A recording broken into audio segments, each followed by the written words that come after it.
on estime que peut-être le poids du match a fait que ça ne puisse pas marcher comme ça marchait à la CAN. Ça aussi. Bon, ils avaient peur, ils avaient le frousse. Et maintenant, on a constaté que le milieu du terrain, par exemple, n'a pas très très bien fonctionné. Desabre est conscient de cela. J'ai discuté hier avec Desabre, on a échangé. On a l'habitude d'échanger, oui, on a l'habitude d'échanger.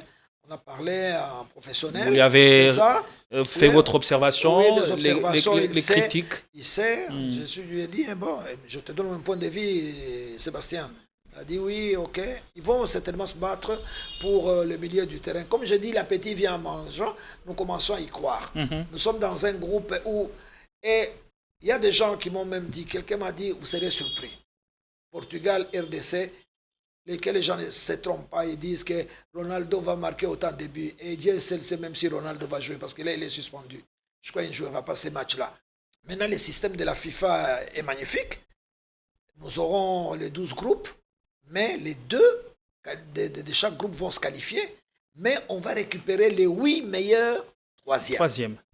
Donc, on a toutes les chances, ou 70% de chances de passer le premier tour. Exactement. Donc, on peut se retrouver parmi les 8 meilleurs troisièmes si on n'est pas dans les 2 premiers. Mais je suis convaincu que nous ferons une bonne Coupe du Monde. Inch'Allah. Je ne dis pas qu'on va gagner la Coupe du Monde. Hein. Mais je pense qu'on va dire, si Kaboul a dit qu'on gagnera la Coupe du Monde. Mais on peut gagner la Coupe du Monde si. Comment vivre cette Coupe du Monde 50 ans après avec une de légende, Kaboulo, qu'on ne le voie pas commenter? Est-ce qu'il n'y a-t-il pas moyen que vous puissiez réintégrer la RTNC, spécialement pour cette Coupe du Monde, afin que vous nous fassiez vivre des moments de joie à cette Coupe du Monde, la messe planétaire du football? Donc, oui, merci beaucoup pour cette... c'est une bonne proposition. Hein. Moi, je n'ai pas de problème. Hein. Moi, j'ai la voix, elle est en place. Je ne suis pas un buveur de bière. Hein. Donc, je garde ma santé, je garde ma voix, elle est là. Sauf que je n'ai pas Faustin, qui nous a quittés prématurément, et à son âme.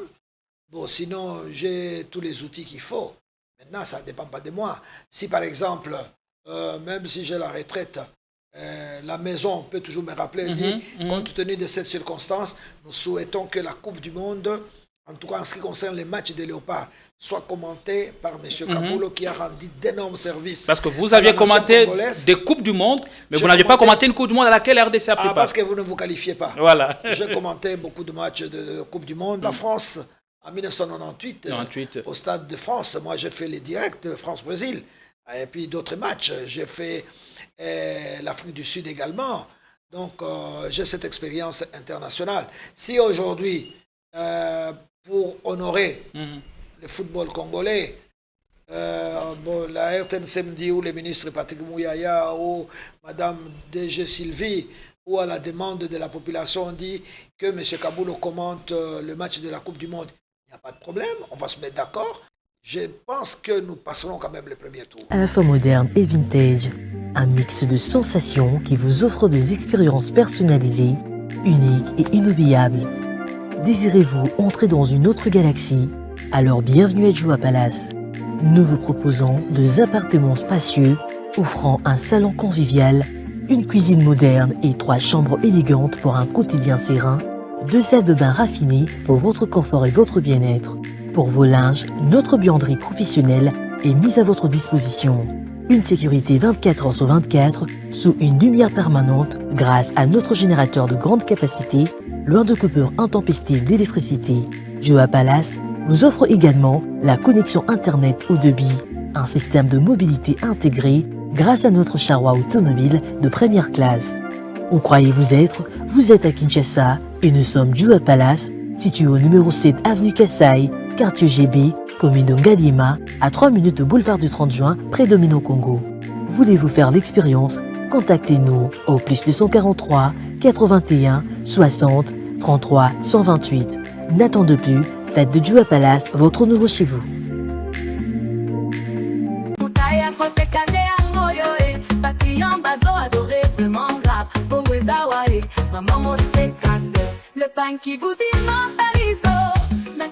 Moi, c'est congolaise.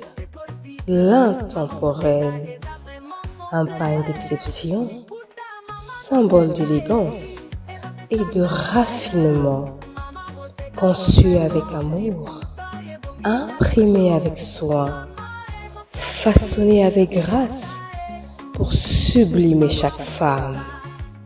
La signature ultime de la femme congolaise, authentique, noble, inoubliable. Portez Moissi congolaise et élevez votre allure à un niveau supérieur. Un bal qui se porte en tout temps, en toute confiance. Et en ce mois dédié à la femme congolaise et africaine, sentez-vous encore plus belle, encore plus forte en Moissi congolaise.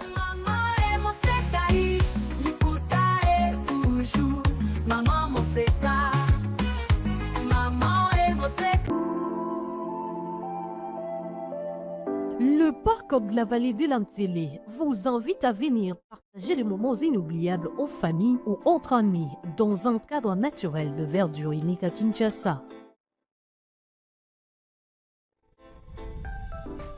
Notre safari vous permettra de vous sentir en vacances et de découvrir nos lions, crocodiles, antilopes, buffles, éléphants, hippopotames et bien d'autres animaux dans le milieu sauvage et naturel. Nos cuisiniers seront heureux de vous servir une variété de plats savoureux dans notre restaurant au bord de la rivière Ntélé.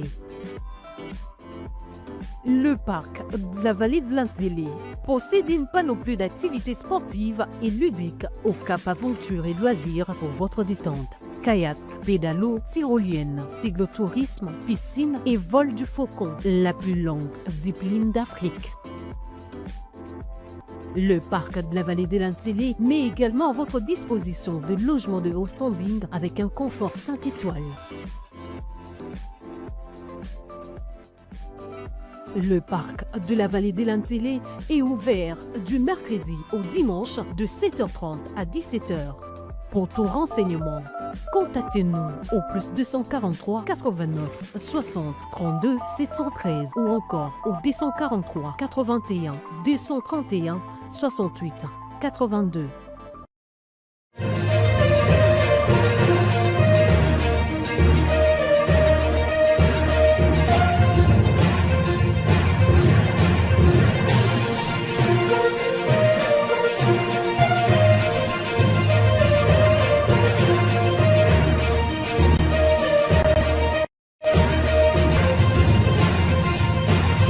Bienvenue sur Politikon, la force du détail.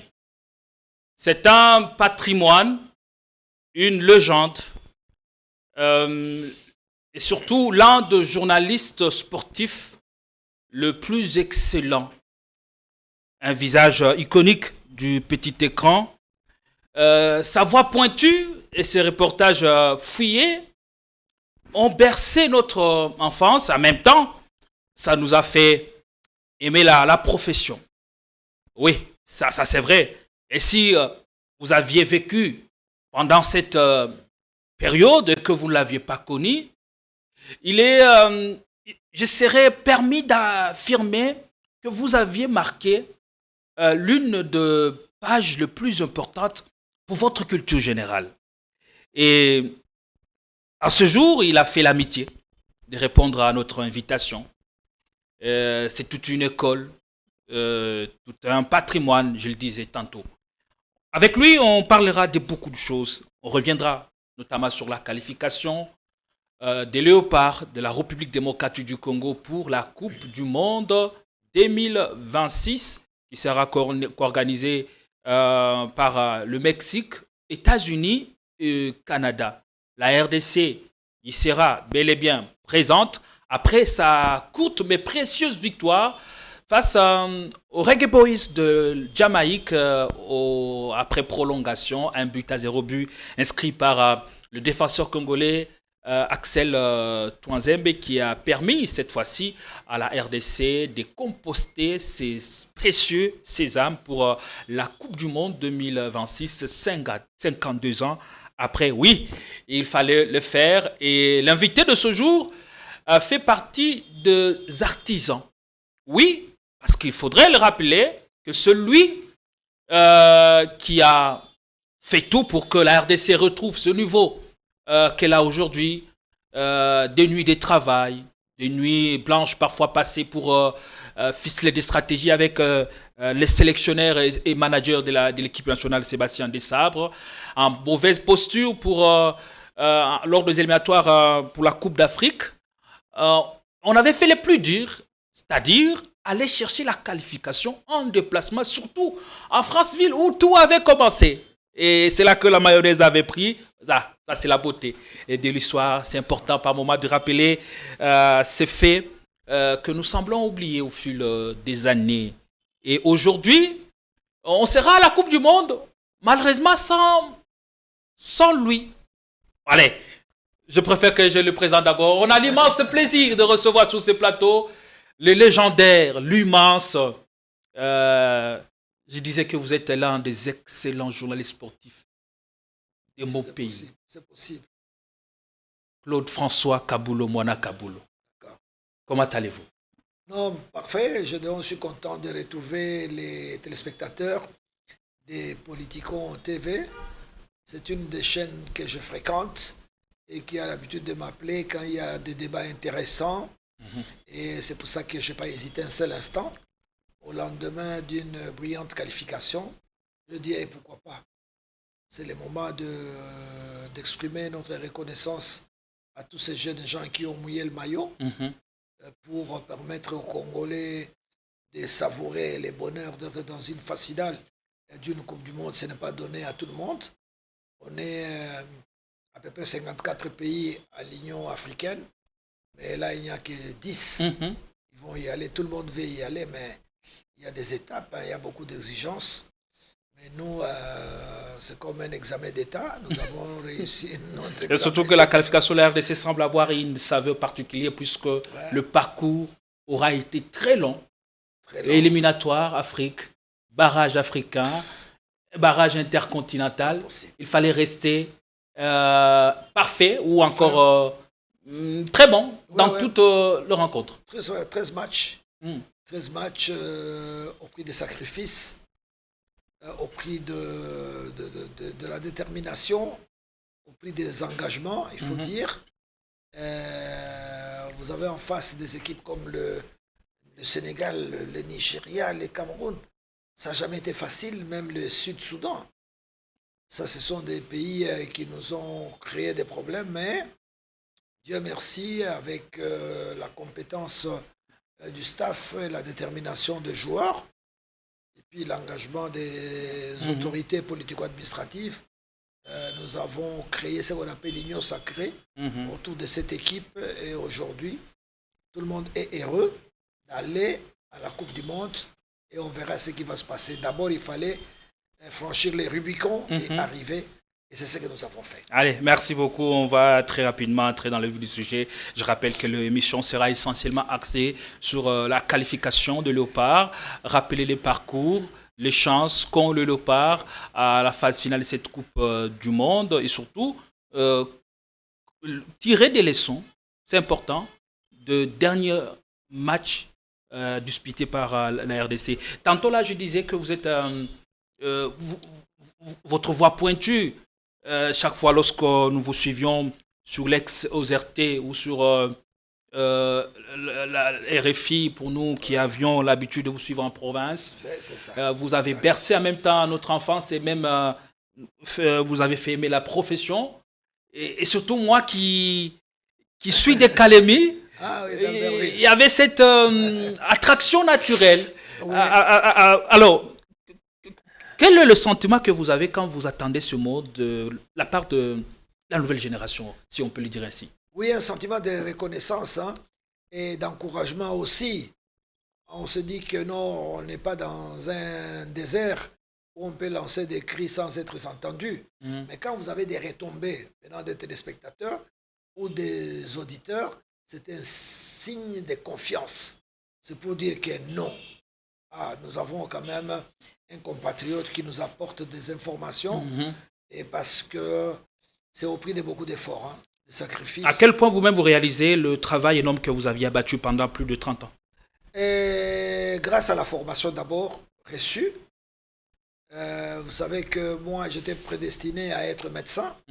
C'était la première vocation, mais à l'époque on était dans un système où les quotas étaient attribués à l'université, si bien que moi j'étais dans une province où il y avait beaucoup de candidats et les places étaient saturées. Donc j'ai perdu ma première vocation de médecin. Et je me suis retrouvé comme ça, sans place. Moi, j'étais à la faculté d'économie que je n'aimais pas du tout. Et là, alors j'ai fait l'économie quand même, première année de graduat. Avant d'embrasser la deuxième année, j'ai dit non, je ne suis pas fait pour ça. Il y a eu le concours de l'ISTI, je me suis présenté. Et puis voilà, j'ai décollé comme ça avec le journalisme. Et ça a tenu, ajouté à cela, mon sport préféré, c'est le football, parce que j'ai pratiqué. Au-delà de la casquette de journaliste, vous êtes un sportif. Oui, oui. Même aujourd'hui, vous êtes dans le milieu sportif. Sportif d'abord, pratiquant. Pratiquant. Parce que j'ai joué dans Dering Club Motema Pembe ici. J'ai joué, parce que je jouais à Lemba, moi j'habitais Lemba. J'étais au campus, je descendais facilement. Donc j'ai joué dans Motema Pembe comme je suis un gaucher naturel. Donc, les gauchers naturels, c'est des bons dribbleurs. Des bons dribbleurs. C'est comme ça. Et c'est comme ça que j'ai été surnommé. Il y a ceux qui m'appelaient Maradona, il y a ceux qui m'appelaient Pelé. Je jouais tellement très, très bien.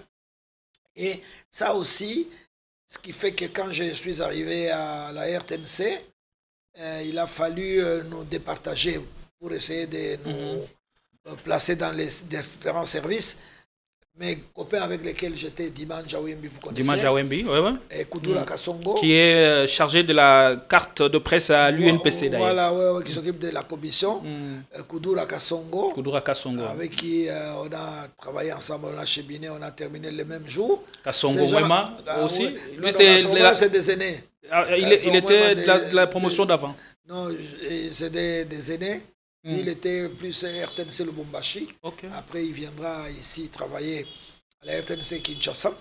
Et donc, ils ont dit, quand on a dit non, parmi vous, il nous faut au moins une personne pour être affecté au service des sports. Et directement, spontanément, ils ont dit non, Kaboulo, lui, il est footballeur, il joue tous les jours. Et c'est comme ça, feu Victor Kassonga Mbonga, je ne sais pas si vous l'avez connu, il était un merveilleux directeur. Et il m'a affecté au service des sports. Et c'est comme ça que j'ai commencé tout doucement, j'ai gravi les échelons. J'étais très très bien encadré par des journalistes de grand renom, comme le Lucien Chimpumpo Chimpumpu, comme Paul Asunganzinga, Max Ngwanzo. Il y avait Kabala Mwanamboui qui sont arrivés après, mais Ekwalanga Mongalikita. Ils n'étaient pas très très nombreux. Au départ, ils étaient 5. On les appelait même les 5 mousquetaires.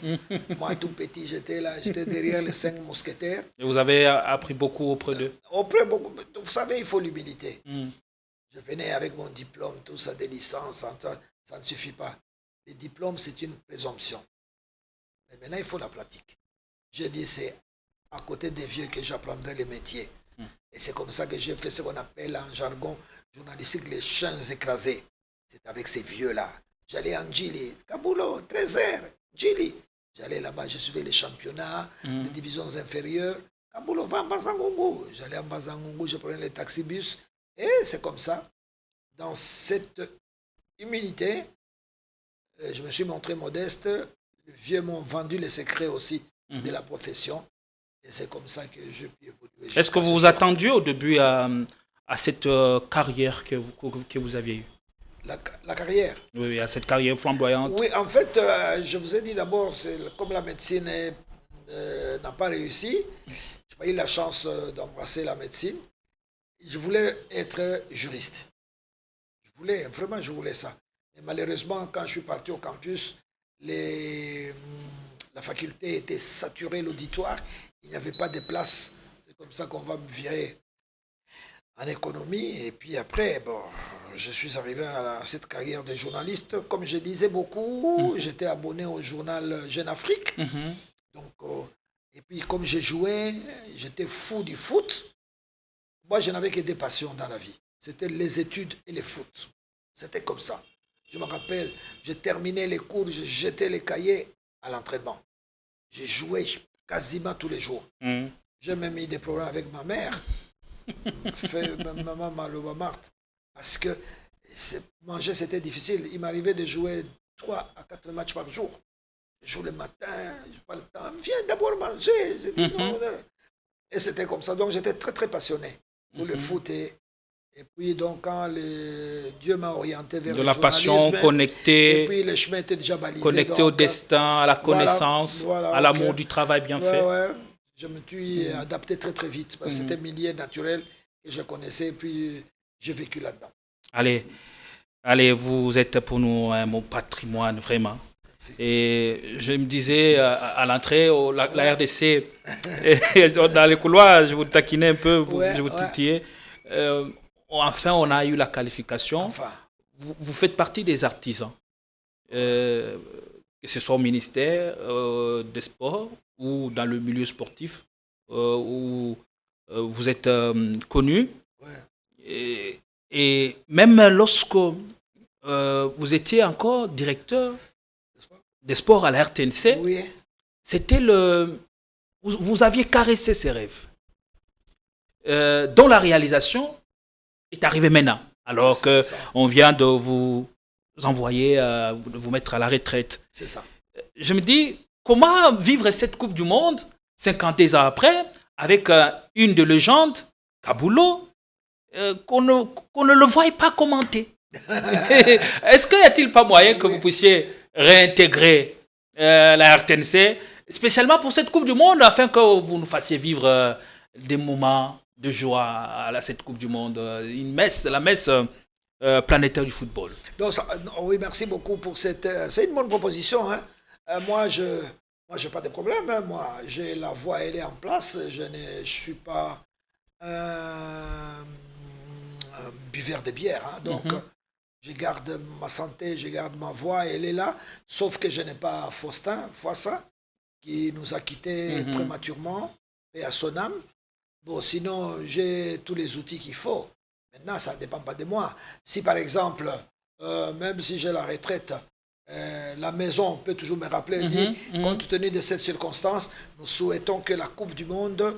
En tout cas, en ce qui concerne les matchs des Léopards, soit commenté par M. Kabulo qui a rendu d'énormes services. Parce que vous aviez commenté des Coupes du Monde, mais vous n'aviez pas commenté une Coupe du Monde à laquelle RDC a pris part. Parce que vous ne vous qualifiez pas. Voilà. J'ai commenté beaucoup de matchs de Coupe du Monde. La France, en 1998, au Stade de France, moi j'ai fait les directs France-Brésil.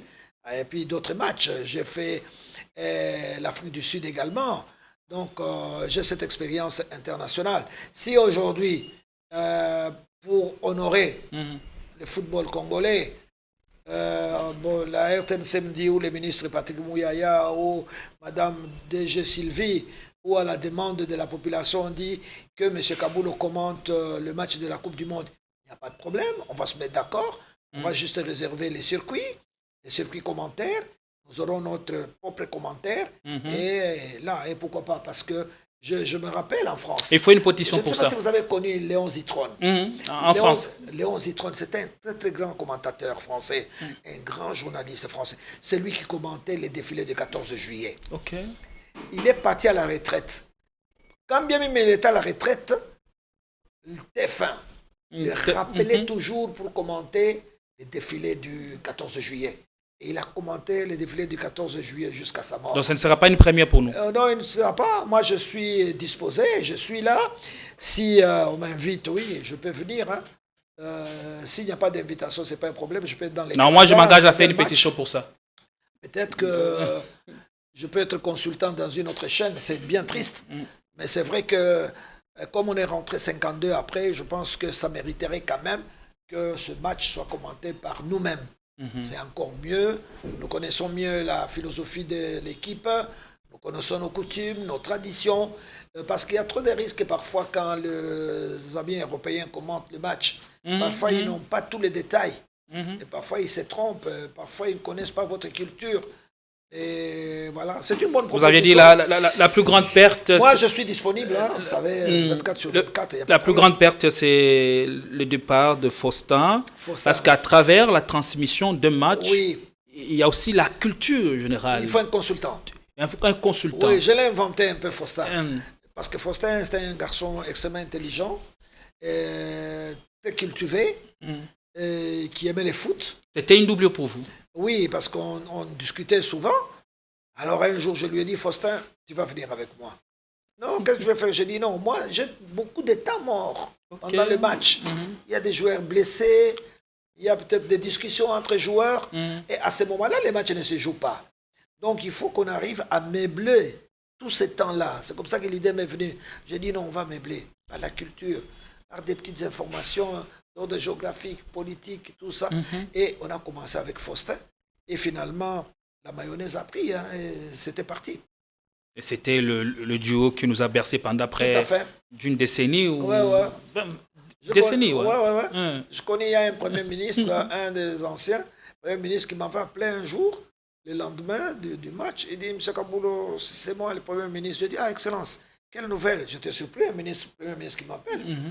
Je dis, oui. Oui, non, je voulais vous féliciter. Moi, tout premier ministre que je suis, j'ai suivi le match RDC-Seychelles. Je ne connaissais pas bien les Seychelles, mais c'est grâce à vos commentaires avec M. Fouassa que j'ai découvert les Seychelles. J'ai su où Seychelles s'est trouvé. Et économiquement, politiquement, franchement, merci beaucoup. Vous nous avez enrichis par des commentaires. Je dis, merci, Excellence. Donc, cela veut dire que le travail de recherche que nous faisions a beaucoup apporté. Dans la transmission de match, c'était aussi un moment d'immersion dans notre culture générale. Parfait. Et comment se prépare un match? Ou votre secret? Chaque fois lorsque vous étiez programmé pour la transmission en direct, comment vous faisiez votre préparation? Nous avons la chance d'être dans une structure où les calendriers des matchs sont connus suffisamment tôt. Là, on sait, je crois, le 17 juin. Tout le monde sait que le 17 juin, il y aura un match Portugal-RDC. Je connais la date. Il faut que les Congolais retiennent. Donc, le 17 juin, à Houston, on va jouer contre le Portugal. Dès cet instant, un bon journaliste, un bon commentateur, il commence ses recherches. Il doit préparer ses fiches. Il doit, à partir de ces moments-là, commencer à suivre maintenant l'évolution aussi du Portugal. Non seulement du Portugal, même de la Colombie, de l'Ouzbékistan. Ils sont dans les mêmes groupes que nous. Que la RDC. Vous voyez? Donc la préparation ne se fait pas 24 heures plus tôt? Non, ça c'est de l'aventure. C'est de l'aventure. À une bonne préparation, non, vous prenez le temps qu'il faut. Dès que vous avez la date, les lieux du match, il faut. Houston, c'est où? Il faut que les gens sachent. C'est une ville américaine, mais donne l'historique de Houston. On va savoir c'est situé dans quel état aux États-Unis. Quelle est la richesse de cette ville? Qu'est-ce que la ville produit? Qu'est-ce qu'elle apporte à l'économie américaine? Vous savez, donc, en dehors du match... Là, il faudra d'abord que vous soyez désigné pour commenter ces matchs. Et si vous ne l'êtes pas? Non, je suis à la maison, c'est tout. Je regarde, si je suis désigné pour commenter ces matchs, je me prépare. Je sais que j'ai dans mon calendrier la retransmission en direct du match et je prépare. Et à ce moment-là, je me note. Je regarde aussi les joueurs, comment ils évoluent, leur passé. Si j'ai la possibilité de discuter avec les parents des joueurs, je le fais, ou les frères, ou les sœurs peuvent me dire que non, on est à 3 en famille, nous sommes 2 filles et un garçon. C'est le seul garçon qui a émergé. Moi, ça me sert de commentaire. Et c'est comme ça qu'en 2019, je me suis permis, on était avec Fouassa en Égypte, à la CAN. Match Égypte contre Ouganda. Et c'est Desabre qui était entraîneur de l'Ouganda. Ce jour-là, on avait perdu par 2-0. Et ce jour-là, quand j'ai relevé aux yeux du monde, et aux yeux de nos téléspectateurs, que Félix-Antoine Tshisekedi était un gardien. Il a joué, les gens étaient surpris. Il y a ceux qui m'ont traité de tous les oiseaux. Oh non, comme c'était un aventurier. Est-ce que lui, il a connu Tshisekedi? Est-ce qu'il a suivi le Félix, tout ça? Je me suis renseigné. J'ai dit que non. Faustin, dans mon commentaire d'aujourd'hui, je ferai une virgule sur le président de la République. son passé sportif. Et j'ai fait ça. C'était des questions. Non, qui t'a dit qu'il a joué? Nous, on l'a connu. On a grandi avec lui. Il n'a jamais été. Non. À la longue, la vérité a éclaté. J'ai ajouté d'autres commentaires en disant qu'il était spécialiste des tirs au but et qu'il arrêtait les pénaltys. Donc, j'ai pris les renseignements nécessaires. C'est ça. Tout ça, c'est pour alimenter la retransmission, les directs. Parce que les gens, vous savez, il ne faut pas qu'ils soient trop crispés quand ils regardent des matchs de football. Il y a un temps de sourire, un temps de nervosité. Je me souviens encore, ça c'est des anecdotes. Quand on a joué contre le Baroque ici, c'était un match très très difficile au stade de Martyr. Le président était là, de la République, comme il est attaché à l'équipe nationale. Et après, il y avait une action qui était amorcée vers la droite. Alors, les léopards descendaient donc. C'était pratiquement un deuxième but qu'on devait marquer. Mais ce n'est pas possible. L'arrière, je me dis son nom là, c'est lui qui était en face du gardien de but, mais miraculeusement, il n'a pas marqué. Et le président qui était au stade, moi j'étais devant mon moniteur, le président fait ça. Alors, la réalisation... non, la réalisation m'a proposé cette image-là. La réaction vous a proposé l'image. Je dois dire, je suis obligé, je commente l'image. Je ne regarde pas le stade. Je ne regarde pas le terrain. Moi, j'ai mon moniteur. Parce que c'est cette image qui est suivie à la maison. Quand j'ai vu le président faire ça, j'ai dit, tatouage, mamouagne. J'ai commenté un peu. C'est une inspiration. Oui, j'ai dit tatouage. Voilà, le président a dit tatouage, mamouagne, tout ça. Et d'autres choses comme ça. Alors les gens ont dit, Kaboul, il faut pas kangaye. Alors, mais le président, il est temps de dire que, effectivement, les reporters a traduit les sentiments que j'avais ressentis. Ce qu'il a dit au micro, c'est ce que j'avais ressenti à ce moment, à cet instant du match. Tu vois? On va l'arrêter pourquoi? Et comment vous gérez le flot ou toutes ces émotions, toutes ces vagues d'émotions lorsque vous transmettez un match? Parce que vous êtes commentateur et vous aligne pour... la transmission du match Portugal-RDC. Étant congolais, naturellement, votre cœur battra pour la RDC. Et quand sur terrain, on semble perdre le pédale. Comment vous gérez toutes ces émotions? Non, c'est-à-dire, à force de travailler, on fait la différence.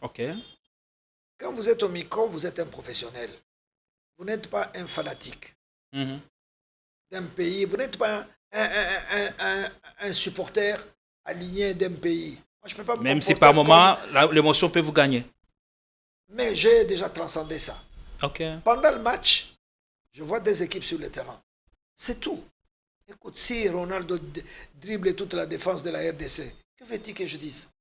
Mais je dois dire que Ronaldo est en train de se balader. Voilà, les défenseurs congolais ne sont pas à leur place. Il y a des places vides et Ronaldo a saisi cette occasion, il a marqué. Et voilà, je raconte un peu l'histoire de Ronaldo. Ça, ça ne veut pas dire que je suis contre mon pays ou quoi, non. Moi, je commente le match de football. Les journalistes, c'est ça, c'est les faits. C'est que je vois à cet instant-là et que les téléspectateurs regardent à la maison. Moi, je commente ça. Donc, je ne me laisse pas emballer par les fanatismes injustifiés. Non. J'ai déjà dépassé ce stade-là. Allez, merci beaucoup, Claude-François Kaboulo, Mona Kaboulo. On va aller prendre l'actualité. L'actualité sportive reste dominée par cette brillante qualification. D'abord, parlons du parcours de la RDC. Tout à fait.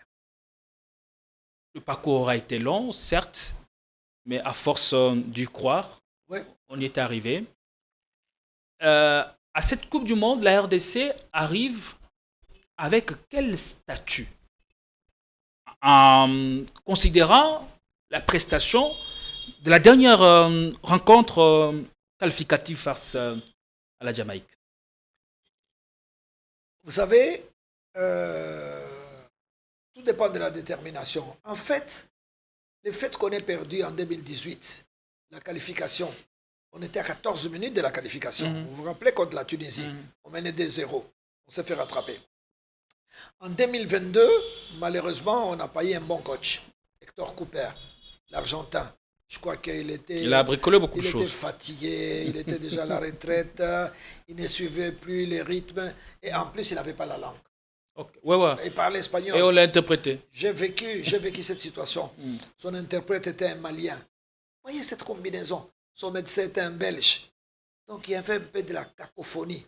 Si bien qu'il avait des difficultés à transmettre le message. C'est parmi les difficultés que notre équipe nationale a rencontrées. Si bien que la mayonnaise ne passait pas. Et il nous a fait partir. Et la preuve est que quand, après le match de Casablanca, il est parti. Il n'a pas dit au revoir, tout ça. Il a fallu refaire, lui donner un coup de punch. Et le ministre de l'époque, Serge, il a fait son choix sur Desabre, qui était coach en France, à l'équipe de New York. Moi, j'avais échangé un tout petit peu avec lui.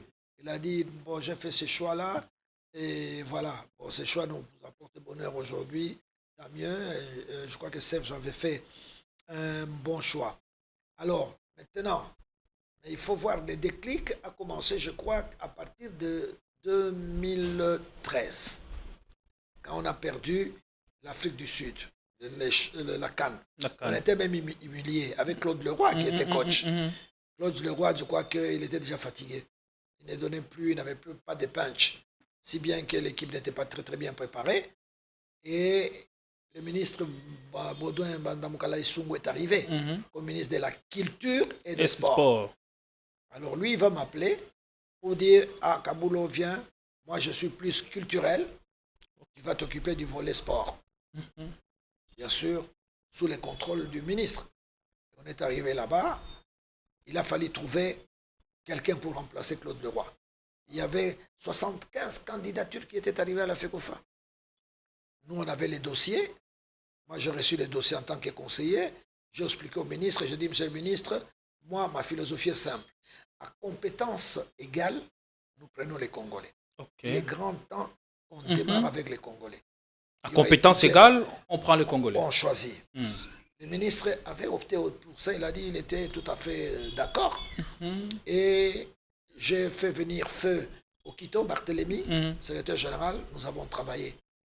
Et c'est comme ça qu'on a fait des propositions au ministre, on a communiqué à la FECOFA et on a nommé Florent Ibenge. On l'avait mis comme coach adjoint parce qu'il fallait éviter la courroux de la population qui allait bouder, tout ça. Nous avons laissé la place vide. Stratégiquement, pour nous, c'était Florent Ibenge qui était le sélectionneur.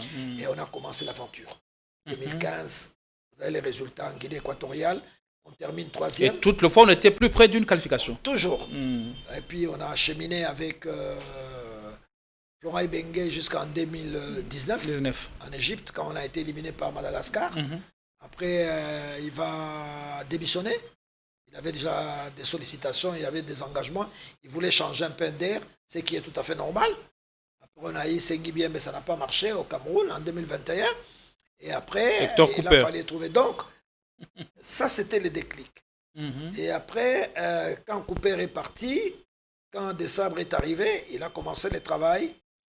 Et là, c'est en 2022, quand il va commencer le travail. Donc, rien n'a changé avec Desabre dans l'orientation des objectifs? Non. Ça a changé. Ça a changé. Moi, les objectifs sont-ils restés le même? Ou ce qui a changé, c'est seulement la méthodologie du travail? Non, la volonté était là. La volonté était là. Moi, je suis arrivé le 23 mars. Le président m'a nommé comme ministre des Sports. Mais je suis arrivé à un moment difficile. Les Léopards avaient 0 point. Sur 4. Il avait déjà perdu les 2 premiers matchs. Qu'est-ce qu'il fallait faire? Bon, on a discuté avec le président. Il m'a dit, est-ce que, monsieur le ministre, qu'est-ce que vous pensez? On a la chance de se qualifier. J'ai dit, président, nous allons nous qualifier. Il nous reste 4 matchs. On va axer sur ça. J'ai eu une séance de travail très avancée avec Desabre. Il m'a dit, monsieur le ministre, monsieur le coach, comment vous voyez? Il a dit ce qu'il a dit. Moi, j'ai donné aussi ma philosophie de travail, etc. Et on a remis la machine en marche. Et il était content. Parce que c'est l'histoire. Je parle sous son contrôle.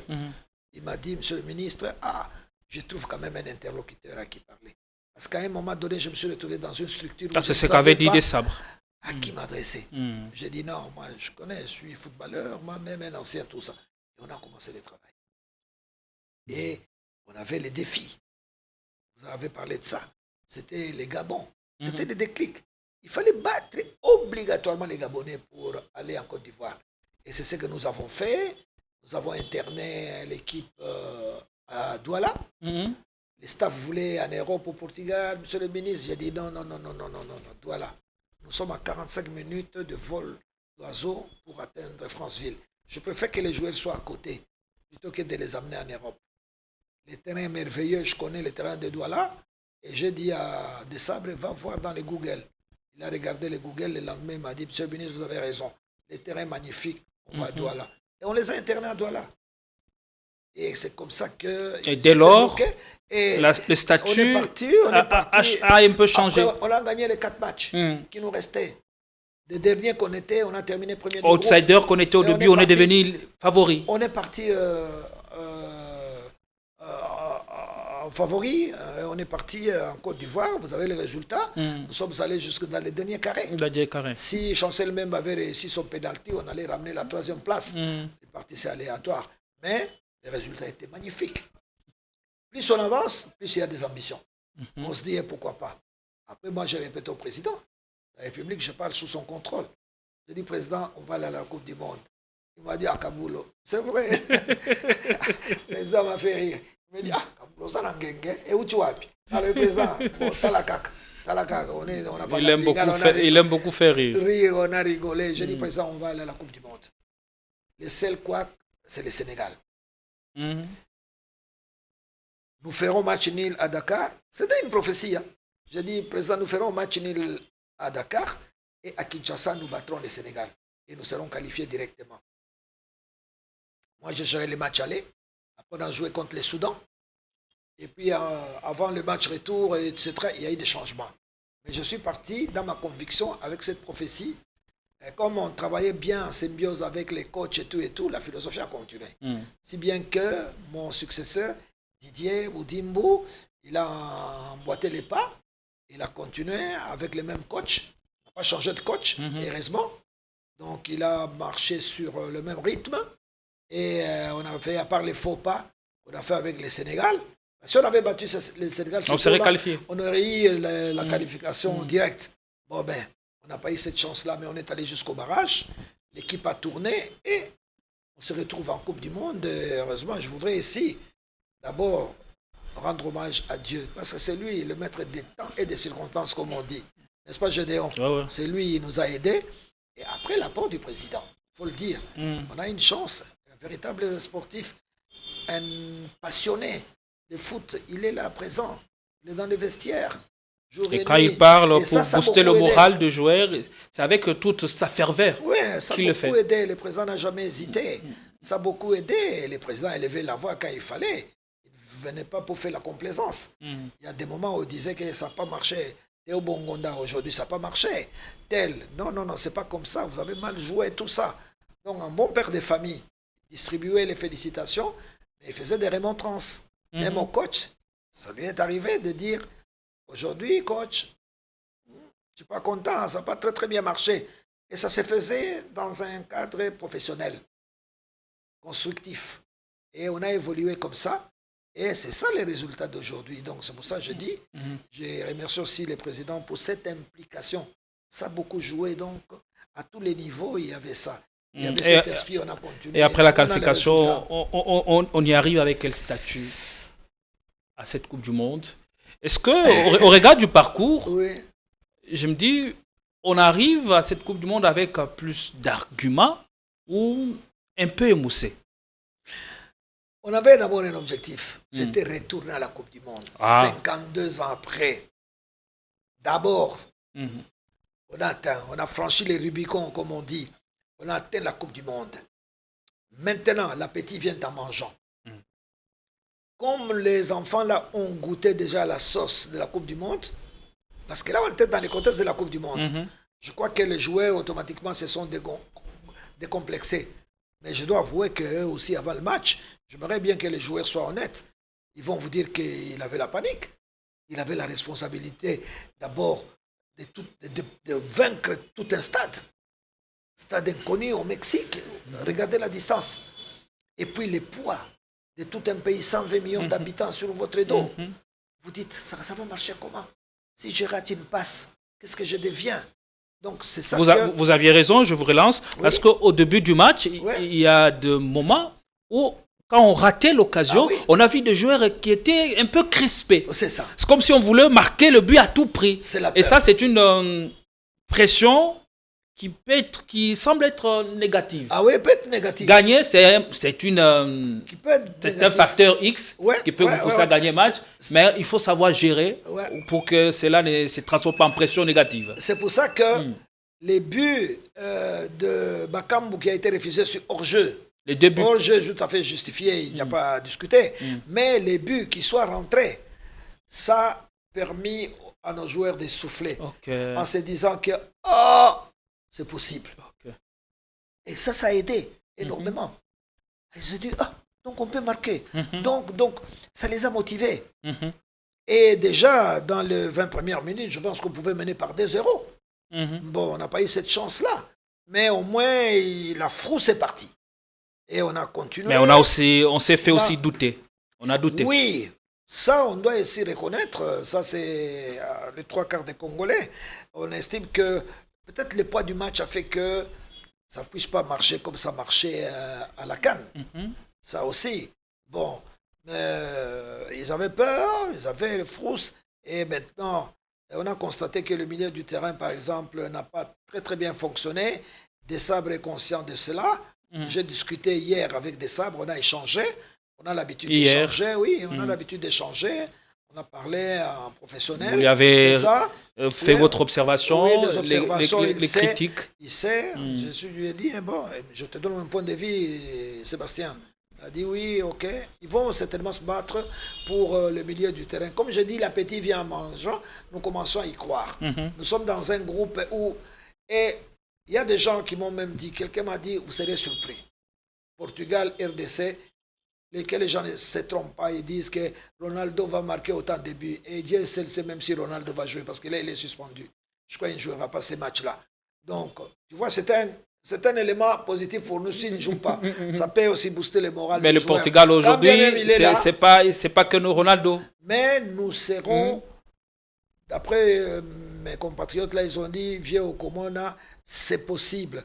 Il y a un sursaut d'orgueil. Certainement, les joueurs vont transcender la peur. Je pense que nous passerons quand même le premier tour. Et là, le football congolais est respecté. Ça, je peux vous confirmer. Beaucoup de considérations. Vous avez vu le message. Même j'ai aimé des gens comme Didier Drogba et Tofis. Tous, ils ont souhaité que la RDC passe. Moi, je me souviens à une CAN, en 2023, on était en réunion à Abidjan. On n'était pas encore qualifiés. Il nous restait, je crois, un match. Tous mes collègues ministres, ils ont dit, monsieur le ministre, on ne peut pas faire une CAN en Côte d'Ivoire sans les léopards. Ce n'est pas possible, ce n'est pas une CAN. Il faut que la RDC soit à la CAN. Surtout que la RDC et la Côte d'Ivoire, c'est l'histoire d'amour. Oui, ils ont dit, il faut que la RDC soit à la CAN. C'est un peu ça, c'est dans le même contexte. On a reçu beaucoup de messages, il faut passer. Les gens priaient pour nous. Non seulement les Congolais, mais toutes les nationalités, même dans le monde entier, les amis français qu'on connaît, ils ont dit qu'il faut tout faire pour être à la Coupe du Monde. Donc il y a une capitale confiance. Et maintenant, il appartient au staff de monter une bonne équipe pour qu'on ne soit pas ridicule. Moi, je ne voudrais pas qu'ils arrivent là-bas, on commence à se dégonfler, ça va nous casser encore. Non, je pense qu'on fera un bon premier tour, surtout que maintenant, le système de la FIFA est magnifique. Nous aurons les 12 groupes. Mais les deux de chaque groupe vont se qualifier, mais on va récupérer les 8 meilleurs troisièmes. Donc on a toutes les chances, ou 70% de chances de passer le premier tour. Exactement, donc on peut se retrouver parmi les 8 meilleurs troisièmes, si on n'est pas dans les 2 premiers. Mais je suis convaincu que nous ferons une bonne Coupe du Monde, Inch'Allah. Je ne dis pas qu'on va gagner la Coupe du Monde. Mais je pense on va dire, si Kaboul a dit qu'on gagnera la Coupe du Monde. Mais on peut gagner la Coupe du Monde si. Mais c'est dur, on verra. C'est possible, c'est possible. Mais le chemin est long, Mais déjà, avec ce qu'ils ont fait, c'est magnifique pour nous. On renoue avec les rendez-vous mondiaux. C'est quelque chose d'extraordinaire. ça va rebooster les jeunes Voilà. qui viennent derrière, qui se disent, ah, aujourd'hui c'est les Mbemba, aujourd'hui c'est les Toa Zembe, c'est les Mutusami, et pourquoi pas dans 10 ans, c'est peut-être nous devons et tous ces binationaux, Oui, enfin, on leur a donné la raison d'avoir choisi la RDC. Oui, mais le problème aussi, vous savez, jouer à l'étranger, c'est pas facile. Hein? Vous êtes confronté au problème de racisme. Les joueurs, il y a des joueurs qui racontent après carrière ce qu'ils ont vécu. Vous avez suivi Eto'o Fils, qui revient les mésaventures à Barcelone. Avec Pep Guardiola, les courants ne passaient pas. Yaya Touré, qui a été sacrifié par Pep, en dépit de leur talent. Cela veut dire que ce n'est pas facile. Mais Dieu merci, les enfants se sont rendus compte parce qu'il y a des joueurs qui sont nés en Europe. Qui n'avaient jamais été ici chez nous. Ceux-là, ils ne juraient que par l'extérieur. Mais avec le temps, ils ont constaté que jouer en équipe nationale, ce n'est pas facile. Donc, ils ont compris que dès qu'ils ont des ouvertures sur l'équipe nationale, ils viennent. Maintenant, ils commencent à revenir. À un moment donné, on était buté à des problèmes. Il fallait faire le choix. On a perdu des joueurs. Des très bons joueurs. Très bons. Mais ils devaient faire les choix. Ils ont fait le choix, bon. Mais maintenant, les binationaux sont disponibles, tant mieux, et ça permet à notre équipe de progresser. Mais l'avenir ne doit pas être battu sur les binationaux. Là, c'était une autre paire de manches. On verra avec les élections qui arrivent à la FECOFA, il faut un bon comité directeur. Vous seriez-vous candidat? Non, candidat dans un contexte des élections en vrac, non. Parce que les élections en vrac, c'est quoi? C'est les électeurs, on peut, avec tout le respect que j'ai pour eux, ils peuvent, on les amener à Matongué, on distribue un peu de dollars et tout, ils peuvent élire sans conscience. Vous plaidez pour la transparence. Ça, c'est ce que j'appelle élection en vrac. Mais consensus, c'est ça les mots. S'il y a des élections par consensus, comme les politiques, ils nous ont prouvé que par consensus, il y a moyen de se mettre ensemble, hein, chacun vient avec sa partition, etc., et puis, on met un gouvernement en place de tout le monde. S'il y a un consensus, l'avantage du consensus, c'est quoi? Nous nous connaissons. Nous nous connaissons, comme nous fréquentons les stades. On sait qui fait quoi. Et que pour tel poste, il y a telle compétence. Celui-là est plutôt fort en ça. On l'oriente vers ça. Avec les consensus, vous avez beaucoup de chances d'avoir un comité directeur solide. C'est ce qu'il faut. Parce qu'on a beaucoup de défis. Les championnats provinciaux sont inexistants. Il faut les relancer tout de suite. Parce que demain, on ne sera pas d'accord d'amener une équipe uniquement des binationaux. Non, il y a des talents ici. Les Mputu Trésor, les Biscottes, les Aimé Kamamale. On en a un peu presque partout. C'est des mecs d'ici. Les Matoumonaroum, tous, ils sont d'ici. Et voilà ce qu'ils ont fait sur le terrain africain. Donc je pense qu'on a beaucoup de défis à faire. Ce football doit revenir très très vite dans les top 5. Sinon, on patauge dans les top 10. La RDC, c'est un grand pays de football, un grand pays potentiellement, économiquement, financièrement, tout ça, culturellement, sportivement. Donc, on doit vite revenir. Et transformer tous ces potentiels en énergie de décollage. Il suffit de bien travailler, de bien s'organiser. Allez, merci beaucoup. Et tantôt, vous avez parlé de l'entrée-jeu. Léopard, qui est tenu par Sadiki, Mutusami et... Sadiki que j'aime bien. Oui. Alors, ma question, c'est de savoir qui mérite sa place dans ces 11 de départ. Ah non, 11 de départ, c'est pas 3 mois. Moi, je ne peux pas te donner les... Parce que même les coachs, ils vous disent, je suivis Didier Deschamps, qui est dépassé, parce que c'est plein d'attaquants en équipe de France. Il a à peu près 17 attaquants. Mais il ne va pas tous les amener, il faut faire la sélection. Toi, tu dois attendre jusqu'au dernier match. Parce qu'il peut y avoir des blessés. Regarde Rafinha, pour l'équipe du Brésil. Blessé. Il joue avec Barcelone. Il fait un match amical, il est blessé. Maintenant, il en a pour 3 semaines ou 4 semaines. 4 semaines. Après, il faut la convalescence. Donc, il peut y avoir des répercussions sur sa sélection. Et lorsqu'on retrouve les terrains, les pelouses, on ne rentre pas à 100%, on n'est pas à 100% en forme. Ah non, pour aller à la Coupe du Monde, il faut à 100%. On ne peut pas amener des joueurs incertains. C'est imprudent. Parce que la compétition est très très longue. Donc, on va laisser le temps à des sabres, de peaufiner, de voir qui fait quoi, qui va évoluer entre-temps. Tu peux tomber malade, tu peux être handicapé. Donc, aujourd'hui, c'est prématuré pour parler des 11 de départ. Mais toujours est-il Est-ce que reste-t-il fidèle à sa philosophie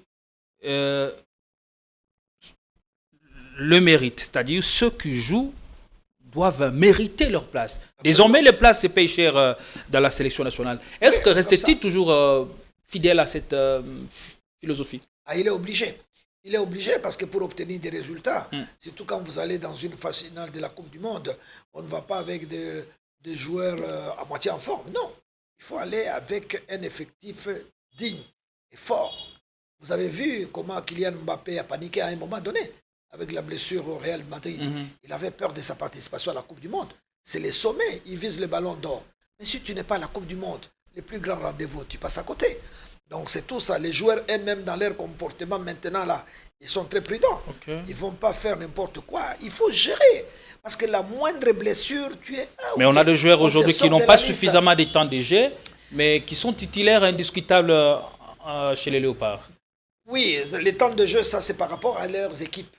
C'est vrai qu'il y a de la concurrence. Quand vous êtes dans une équipe où il y a des concurrents, bon, vous devez... oui, ça par exemple, c'est un bon. C'est vrai que pour le moment, il passe un moment difficile. Il n'est pas titulaire à part entière.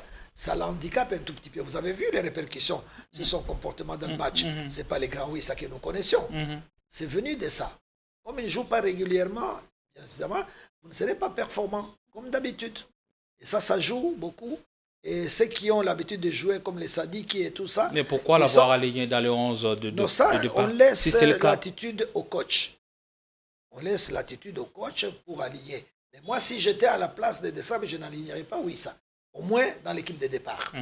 Parce que je sais qu'il n'a pas suffisamment de temps de jeu. Vous savez, dans l'équipe de Newcastle, il ne joue presque pas. Il est remplaçant tout le temps et il n'entre presque pas ces derniers matchs. Il faut tenir compte de tous ces paramètres-là et mettre les joueurs qu'il faut à la place qu'il faut à ces moments-là. Avec un classement, une composition, on ne fait pas de la complaisance. On met ceux qui sont en forme et qui sont aptes à donner les 100%. Un joueur qui vous a séduit sur ces matchs face à la Jamaïque? Zembe, bien sûr, c'est les patrons. Le patron moral, c'est Chancel Mbemba. Chancel Mbemba. Mais les patrons... C'est lui-même qui lui a dit d'aller chercher ses buts, de monter aux avant-postes, aller chercher ses ballons. Ce n'est pas aujourd'hui que je le dis. Le patron technique maintenant de l'équipe de Léopard, c'est Toazembe. Ah oui, c'est lui, ce garçon est extraordinaire. Il gère tout. Il a un poumon à revendre. Il a du souffle du début à la fin. Et il est là, il est très efficace. Et il joue du début à la fin. Moins bavard sous le terrain. C'est ça. Toazembe. Oui. Donc, c'est le leader technique de cette équipe. Donc, et il m'a beaucoup impressionné. Il ne m'a pas impressionné, mais il a confirmé. C'est le bien que j'ai toujours pensé de lui. Je ne suis pas le seul à penser comme ça. Je pense que Desabre, il est dans la même lignée que moi. C'est comme ça que l'assise défensive nous rassure. C'est ça la force de l'équipe nationale. C'est d'abord la défense. Après, il faut monter, l'attaque, il faut améliorer. On n'a pas un avant-centre attitré. Comme dans le temps, on avait par exemple les Ndaye Mutumbula, les Kembo, Bakembo. Vous savez que avant-centre attitré, vous voulez dire quoi par là? Non, qui est là, un mec qui est là pour marquer. Et Bakambo ne le fait pas? Non, pour le moment, il ne marque pas beaucoup. Il marque... on n'attend pas de lui... Ce n'est pas les résultats qu'on attend de lui. Peut-être que ce n'est pas de sa faute. Parce que le système de Bakambu, il faut absolument un bon milieu du terrain pour lui donner des ballons en profondeur. Quand il jouait avec un poteau trésor, Bakambu était magnifique. Parce que Bakambu, c'est ça, il fait ça. Il attend qu'on lui envoie les ballons. Mais pour le moment, je ne vois pas un milieu du terrain qui pense à lui. Mais ses mouvements sur terrain, son emplacement, beaucoup pouvaient le faire. Sont quand même de bons signaux pour un avant-centre. Qui est ça? Bakambu, oui, il a la volonté, ses déplacements, son emplacement. Oui, il bouge beaucoup, il est très souple, il bouge et ça peut faire déstabiliser une défense. Mais il faut mettre ça dans un système où les milieux du terrain, comme beaucoup, je pense qu'il a des dispositions pour alimenter Cédric de manière à ce que vous lui donnez en profondeur. Lui, si vous lui donnez beaucoup de ballons en profondeur, il vous marque 5 buts dans un match. Donc tout ça, ça doit être étudié par les staffs. Et regardons, je pense qu'ils vont améliorer sur le plan offensif et renforcer également le milieu du terrain. Parce que le football d'aujourd'hui, si tu n'as pas un milieu de terrain percutant, tu risques de ne pas réussir ton match. Tu as vu l'équipe de Jamaïque. Il y avait le mec qui avait des rastas, qui était bon. Nous, on n'a pas un joueur comme ça, entre nous, au milieu du terrain. Il avait le ballon, il tournoyait, il savait regarder et il faisait les passes. Il faut qu'on ait un joueur comme ça. C'est qu'il est remarqué juste l'animation offensive. C'est un peu le style de Kibonge, ça. Kibonge. Jeff. Ouais. Tu as le ballon au milieu du terrain, tu regardes, le ballon est là, tu tournes, tu regardes à gauche, à droite et tu perces. Il nous faut des animateurs comme ça. Et là, ça peut booster notre attaque et puis voilà, faire la différence. Peut-être avec la qualification, d'autres binationaux vont devoir répondre à l'appel. Non, il ne faut pas se faire beaucoup d'illusions. Le temps est court. Hein. 2 mois après. 2 mois. Vous savez, l'équipe de football, nous tous, on a joué au football, il faut du temps. Les joueurs doivent se connaître, se familiariser. Et puis, vous avez vu les buts de Kylian Mbappé contre le Brésil. Il est venu d'où? Du fait que les gens jouent ensemble. Après, ils ont parlé. Moi, j'ai vu. Il a parlé à Dembélé. Et Dembélé lui a parlé. Et aussitôt après, c'était le démarrage. Dès que Mbappé est parti, vous pouvez voir les images. Dès que Kylian est parti, Dembélé a glissé les ballons. Et lui, il n'a fait que lober les gardiens de but. C'est ça. Donc, il faut se connaître. Il faut jouer ensemble. Vous connaissez les réflexes. On dit non, tel mouvement, il va faire ça. Tel mouvement, il va faire ça. Et à ce moment-là, et c'est comme ça. Donc 2 mois, à mon avis, il va aller prendre encore un nouveau joueur qui doit s'acclimater, qui doit, dans cette symbiose-là, ce n'est pas donné à tout le monde. Mais vous pouvez avoir un ange qui arrive, effectivement, qui est meilleur, qui tombe du ciel. Il n'y a pas de problème. S'il est là, il se présente, certainement que des sabres, on va les sélectionner. Allez, on va parler maintenant, s'intéresser cette fois-ci à l'organisation, puisque le président Félix Tshisekedi en a longuement parlé. Et je prie à la réalisation de nous balancer cette vidéo du président Félix Tshisekedi qui parlait au Léopard avant la confrontation RDC-Jamaïque. Mais vous êtes des pros, vous savez comment est-ce qu'on prépare ce genre de choses. Moi, je n'ai pas à faire le job à votre place. Vous êtes bien entourés. Moi, mon travail sera de veiller à ce que vos intérêts à tous, le staff comme joueurs, que tout soit nickel, que vous n'ayez aucun souci pendant que vous serez concentré sur votre travail. Ça a toujours été mon job, de vous mettre à l'abri de soucis. Vous devez, en entrant sur le terrain, savoir simplement que vous avez une mission à accomplir. Le reste, ça ne doit pas être votre problème parce que nous le prenons, nous nous en occupons. Nous voulons vous mettre dans les meilleures conditions. Et ce sera comme ça aussi à la Coupe du Monde. Parce que malheureusement, vos aînés en 1974, eux ont été un petit peu oubliés là-bas et c'est ça qui a disjoncté. Pourtant, on avait aussi une très très bonne équipe à l'époque. Mais là, en tout cas, on va veiller à ce que les erreurs du passé ne se reproduisent plus. Donc vraiment, vous pouvez compter sur moi, l'accompagnement sera tout à limite. On sera vraiment là pour vous, à votre service, pour vous permettre simplement au coup de faire le job. Et encore une fois, donc, merci de tout cœur. Merci vraiment à chacun de vous. Et que Dieu maintenant soit avec nous comme il a été, continue d'être avec nous jusqu'à la qualification. Et je suis sûr que cette Coupe du Monde, si nous y allons, je pense qu'elle sera meilleure que les aînés de 1974. Parce que là, on a de l'expérience, on a des joueurs qui sont totalement décomplexés. Et je pense qu'on va faire mieux qu'en 1974. Et c'est ce que le peuple attend. Moi, d'ailleurs, on m'a fait rire tout à l'heure, ils ont dit, il y a quelqu'un qui a dit, on veut juste qu'on chante, on entend l'hymne national jouer en Coupe du Monde. Je sais que vous allez vous surpasser parce que nous avons l'une des meilleures équipes d'Afrique. Nous allons le prouver à la prochaine CAN. Allez, de retour sur ce plateau avec Claude-François Kaboulot. Le haut niveau est exigeant. Alors, qu'en est-il de l'organisation? Vous avez suivi le chef de l'État qui parlait des conditions optimales dans lesquelles il faut mettre le joueur. Aujourd'hui, lorsqu'on est déjà qualifié, comment préparer ce mondial pour éviter l'humiliation de 74? Oui, je crois que sur le plan de l'encadrement, on ne va pas se plaindre. Le gouvernement de la République met tout le paquet. C'est le sponsor principal. C'est le sponsor que nous avons de notre équipe nationale. En tout cas, en ce qui concerne la mise à disposition de moyens, les joueurs ne peuvent pas se plaindre. Tout est fait de manière que les joueurs reçoivent leur prime à temps. Il peut y avoir des petits retards, mais généralement, vous avez constaté ces derniers temps, depuis un certain temps, il n'y a plus de plaintes. On ne s'en plaint plus. N'est-ce pas? On a essayé de régler ça par les systèmes de bancarisation. Dieu merci, ces systèmes marchent. Les joueurs ils reçoivent l'argent dans leur compte immédiatement, contrairement parfois aux habitudes de la fois passée où il y avait des problèmes, les espèces, ça ne venait pas. Donc, sur ce plan-là, il y a eu des efforts qui ont été fournis par le gouvernement de la République et qui passent très bien. C'est pour ça que le président insiste en disant que de ces côtés-là, les joueurs ne peuvent pas se tracasser et que le Congo prendra toutes les dispositions pour les mettre à l'aise. Vous savez qu'il n'y a pas que eux. Il y a les supporters qui se déplacent. Quand l'État prend une telle décision pour mettre des charters, pour accompagner les nationales, c'est la volonté donc de l'État, avec les chefs de l'État lui-même en tête, pour que ces jeunes gens ne se sentent pas isolés, qu'ils sachent quand même que dans les gradins, il y a une poignée de nos compatriotes et c'est des pays environnants qui vont se déplacer.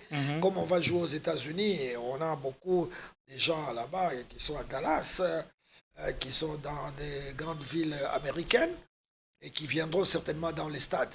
Donc, tout ça, ça mérite une mobilisation pour faciliter la tâche à tous les Congolais, pour qu'ils puissent venir très très nombreux appuyer de ce côté-là. Il n'y a pas de problème. Ça, c'est sur les aspects psychologiques. Et si l'aspect appui, donc l'appui sera là. De ce côté-là, ils ne peuvent pas se prendre.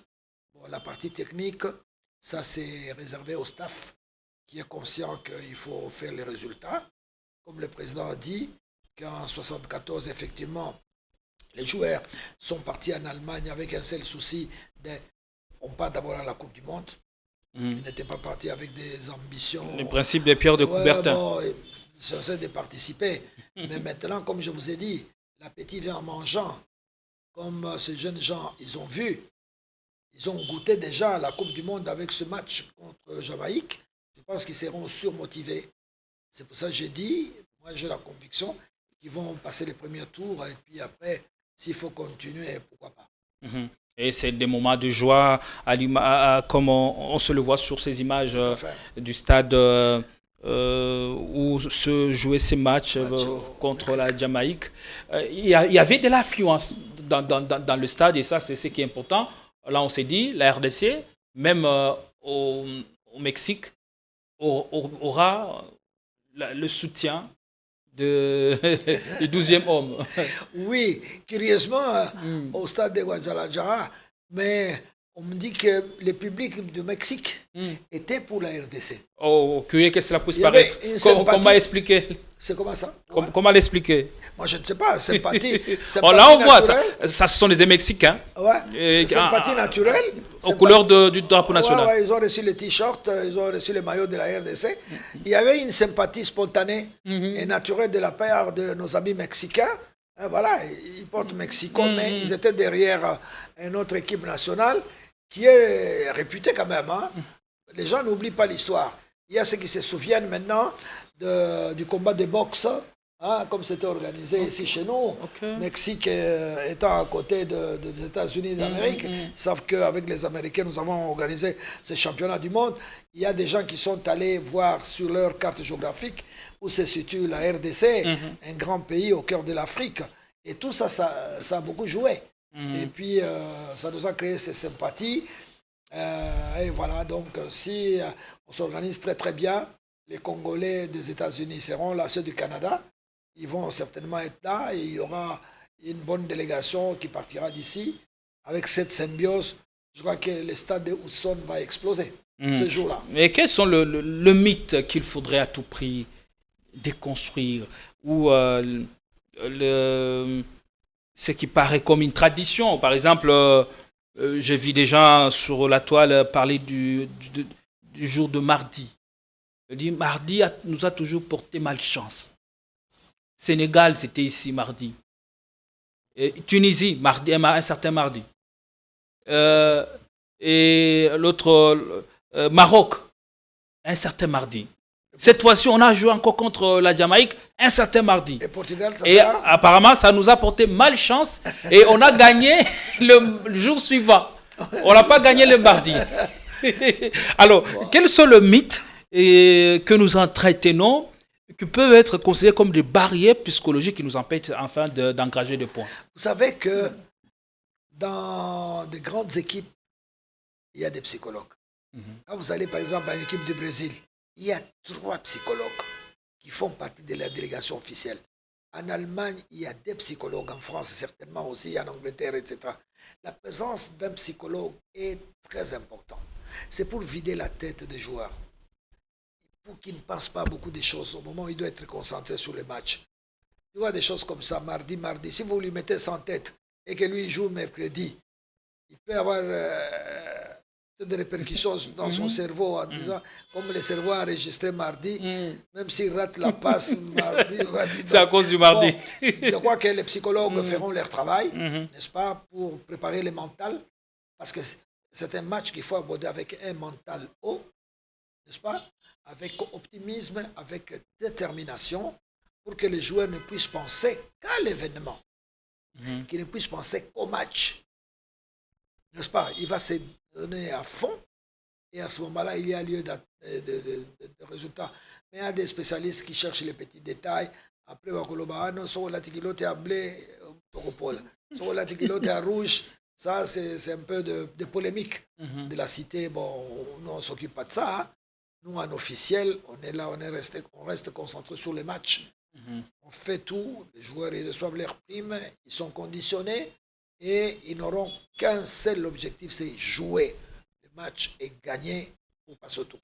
Un mot sur les 10 nations africaines qui seront au Mexique, États-Unis et Canada.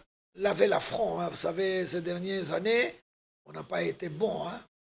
On n'a pas été bon. Quand je me rappelle en 2018, presque toutes les équipes étaient écartées dès le départ.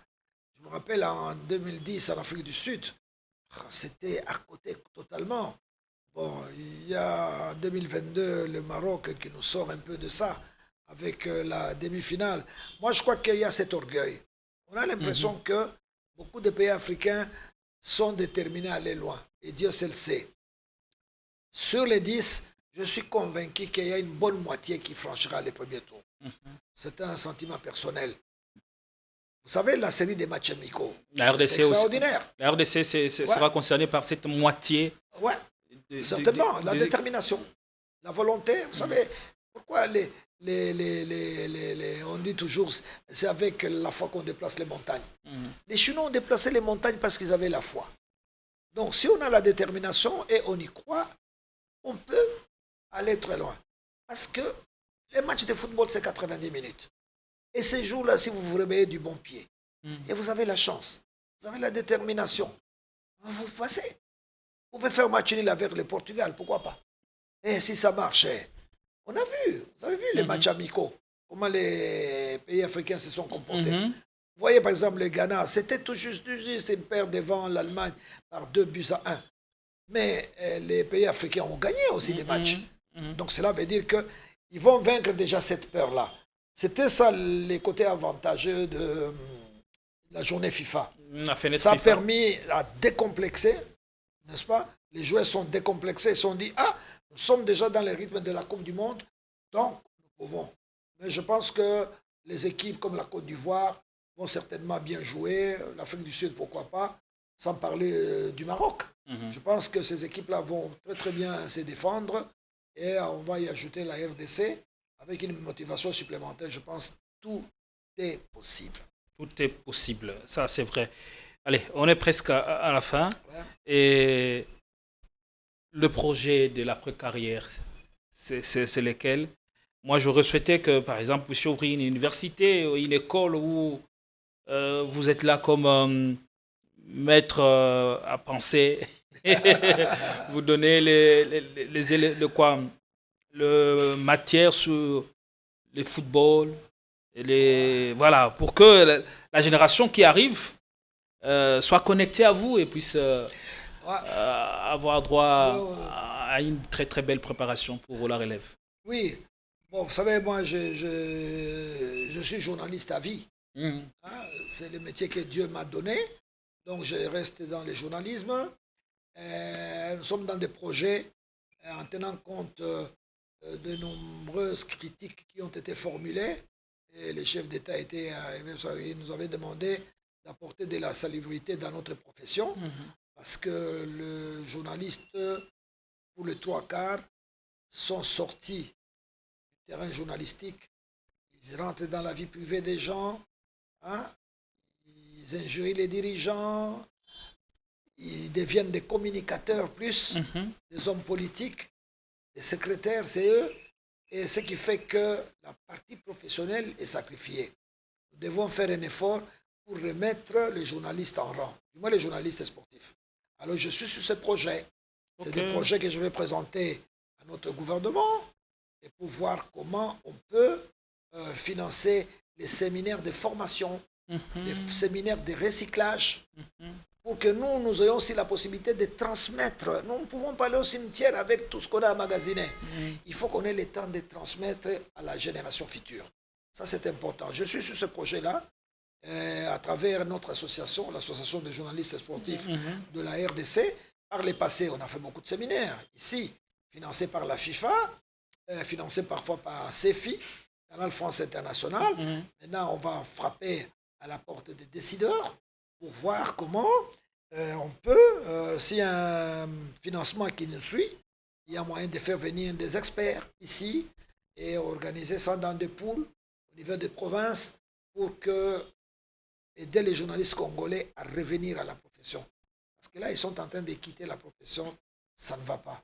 Ça nous détruit, ça dégrade notre presse. Or, nous sommes un grand pays, un pays d'avenir. Aujourd'hui, nous sommes 120 millions et peut-être demain 150 millions. Et si la presse n'est pas à la hauteur, c'est fini. Parce que la presse, c'est un pilier, n'est-ce pas, pour le développement d'un pays. Tout à fait. Alors, je crois que je suis plus dans la formation. Et puis, on verra, peut-être consultant, pourquoi pas. Moi, j'ai mes cartes à jouer. Ça peut être à l'extérieur, ça peut être ici. Et puis voilà, on verra. Peut-être il y aura d'autres projets. Et puis voilà. Tout à fait. On va toujours continuer à Est-ce qu'on voit même votre ami, le sourcier blanc, Claude Leroy, voilà. Après carrière de coach, il est toujours dans son domaine. Insultant, malgré l'âge avancé. Il reste non, là. L'âge, c'est rien, c'est la tête. C'est la tête. Tant que la tête tourne, il faut exploiter l'individu. Parce qu'il a des choses. Regardez les débats qui passent. Moi, je regarde. Quand vous regardez les débats sur les chaînes françaises, par exemple, j'étais encore, je crois, aux Humanités, un journaliste comme Duhamel. Il est toujours là. Il est toujours là. On avait quel âge, mais il est là. Pourquoi il est là? Sa tête tourne. Ce sont des messieurs qui ont interviewé Brejnev. Il a interviewé Poutine. Il a interviewé Ronald Reagan. Il a interviewé, je ne sais pas moi, autant de chefs d'État dans leur carrière.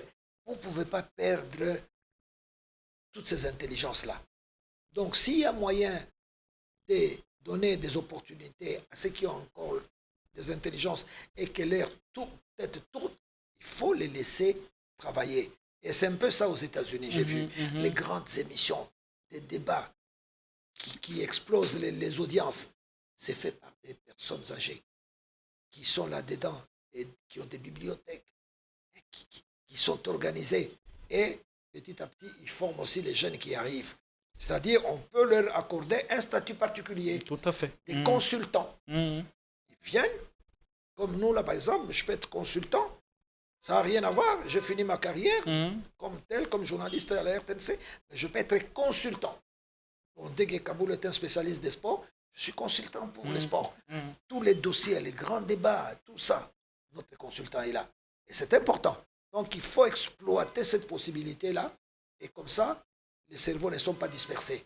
Et on peut les récupérer pour le développement. Ça, c'est important. Voilà. Et si le gouvernement ne répond pas à notre demande, moi, je m'engage à faire une pétition pour voir le retour de la légende pendant cette période de Coupe du Monde.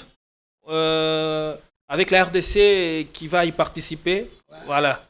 Pourquoi pas vous avoir commenté, ça ferait plaisir de retrouver cette voix pointue et nous plonger encore dans des moments, des connexions et voilà, tout à fait. avec le public. Allez, merci. Quelqu'un me disait, même quand il parle à l'antenne, on a l'impression qu'il commente un match. Merci pour le soutien. Allez, merci beaucoup à vous. Merci de ce temps. C'est un privilège pour nous et un honneur de vous avoir. Vous êtes départis de vos multiples tâches pour répondre à notre... Nous vous en sommes infiniment reconnaissants. Merci. Merci à vous aussi qui nous avez regardé. Merci à toute l'équipe qui nous a permis d'arriver chez vous. Allez, je vous retrouve très très vite avec la même dose de plaisir pour notre rendez-vous sur votre chaîne. Politicon revient à très très vite. Inch'Allah. À tout à l'heure, mesdames. À tout à l'heure, messieurs.